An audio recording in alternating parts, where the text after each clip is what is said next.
Hesten Demon City, ser ham på i billederne. Hesten afvikler altså her i 12 tempo, og så får vi også noget bart at se på Skrækken.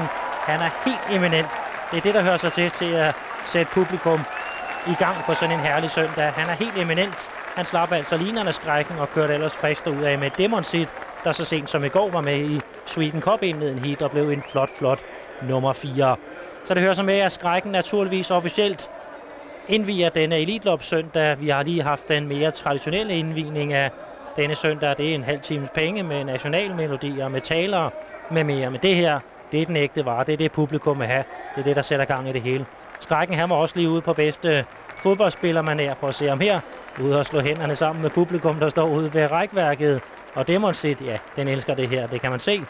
Og jeg kan løfte sløret for lidt senere, så fik Skrækken også stukket en lille dåseøl i hånden, som han havde over på staldsiden, da han kom ind efter han var færdig med den her. Det var en lille gestus for en af de mange tilskuere, der er på plads her i dag. Så det er rigtig blevet Elitelop søndag i dag, og han er helt på toppen. Jeg fremad, siger han til Demon City, og så forstår den kommandoen fra Skrækken. Sådan er det. Vi har fået åbnet Eliteloppet denne søndag. Se en herlig skue ud over Solvallerbanen. Det kan ikke blive bedre i dag. Der forventes op mod 35.000 tilskuere.